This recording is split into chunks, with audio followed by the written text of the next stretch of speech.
7 things I wish I knew before cutting body fat. When I started trying to lose fat, I thought it was going to be simple. Eat less, work out more, watch the scale go down. I was wrong. There are a few things I wish somebody had told me at the beginning that would save me a lot of time and frustration with this cut. So here's a list of the 7 things. Number 1, it's going to take longer than you think. However much time you think it's going to take you, multiply it by at least 1.5 to 2. You'll probably get more of an accurate timeline from then. Number 2, the scale doesn't always move when you are actually building muscle and losing fat. So what do I mean? We all know that muscle weighs more than fat. And sometimes when you're actually cutting fat and building muscle, you might lose inches, you might lose body fat percentage, but the scale is not necessarily going to go down. Now, there's a lot of people that frustrates, and a lot of people seems like they tend to give up and quit when they don't see the scale go down. But there's a huge difference between scale weight and body fat, because you can actually weigh more and your body composition can actually be a lot better. You can look better, a lot leaner, and fit into your clothes a lot better. The third thing is, get your body fat tested before you start.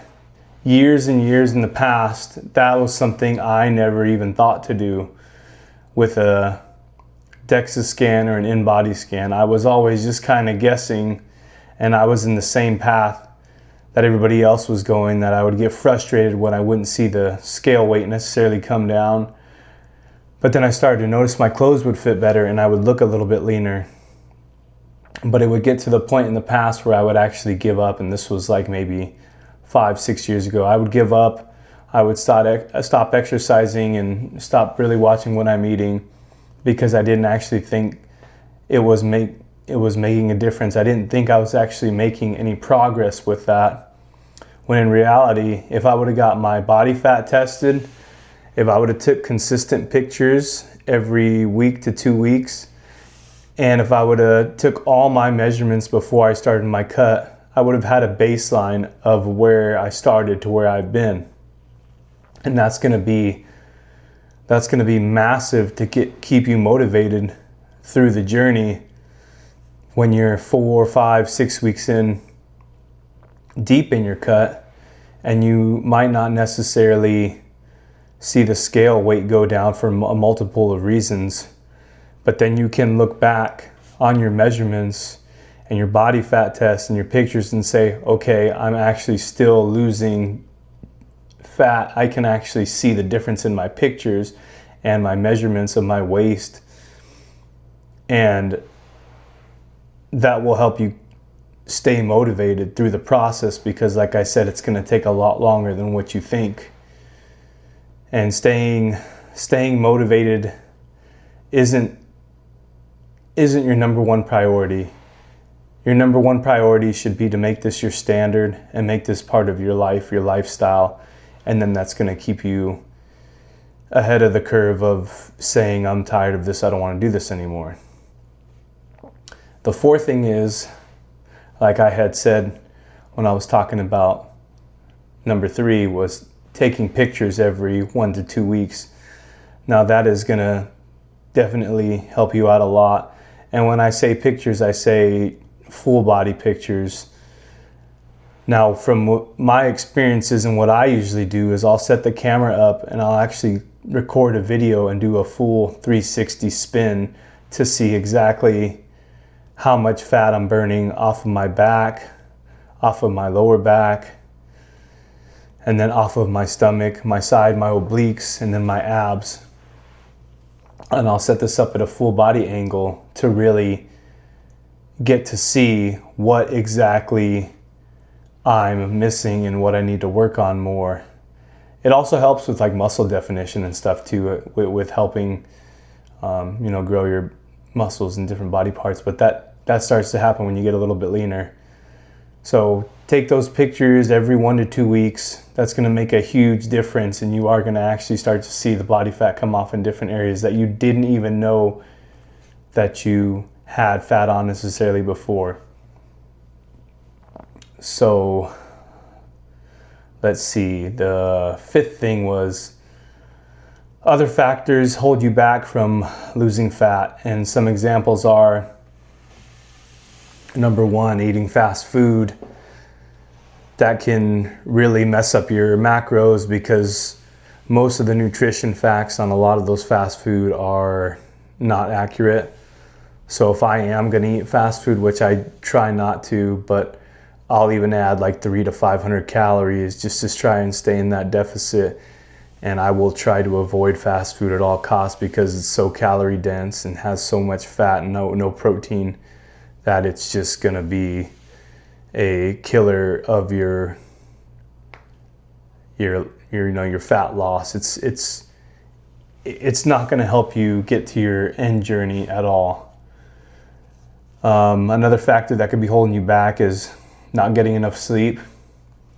We should realistically try to be getting, I know it's tough, but gosh, get a minimum of 6 to 7 hours if you can. If you can get 8, perfect. Not everybody can. I will be the first one to say I have struggled with getting 8 hours of sleep, so I shoot to try to get at least 6 or 7 if I can, because working long days, 12, 14-hour days with long commutes, there's just not enough hours in the days, but you got to make those sacrifices and really cut out all of that extra stuff you're doing when you get home and really focus on just getting as much sleep as you can. And, try to get a deep sleep if you can. Try not to be on the phone before you go to bed. If you need to read your book to help you get tired, do that. But we really need to try to be focusing on getting sleep. Another thing is not getting enough water. Drinking all that water is going to help us keep full as well. And when you piss out all that water too, it's going to help you flush all that excess water off. So you are going to lose a little bit more on your body, and that's also going to help you get more definition as well. So that's another thing that could be definitely holding you back, is not getting enough water. There was another thing that I wrote down, and it was not being prepared, which is, for number one, not meal prepping and having healthier options available fast when you need them. And that's the sixth part of my list. Because if you don't have those meals prepared and on hand and ready to go, you are going to tend to cheat more, and you're going to grab other things that you may have around the house, or you're going to say, oh, I'm going to run up and get fast food, or I'm going to run to the gas station and get some crap.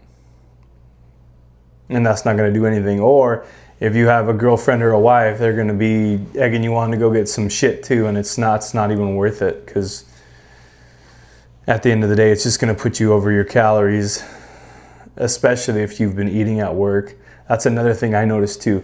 If you work long hours and you eat a lot at work, most of the time you're going to come home and you're not going to be eating food when you get home. Because for me, I eat 1,800 to 2,000 calories when I'm at work, because I'm moving, I'm active, and I have to. So if you're trying to fit your dinners in your macro, in your calories and your macros, and you want to eat with your family, then you're going to have to leave room from work. And you don't necessarily have to fast all that much. You can actually do like a 10 or 12 hour fast, and that's pretty good. I know a lot of people stay on that 16. I definitely like to do 16 and 18 hour fasts when I can.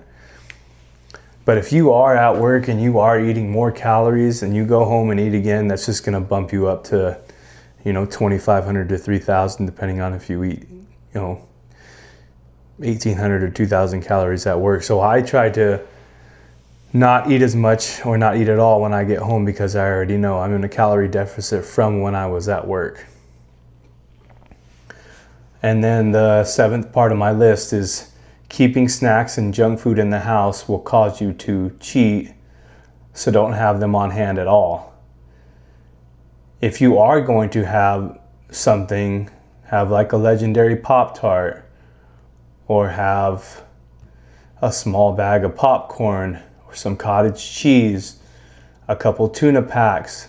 Try not to keep all that junk crap food in the house. And trust me, I know if you have kids, it's going to be tough. I have, when I go over to my family's house, the kids have a bunch of cookies and cake and ice cream and Pop-Tarts and other things. It's like, and if I go over there, I really have to focus on staying out of the freezer or the cupboard or the pantry, because I already know what's in there.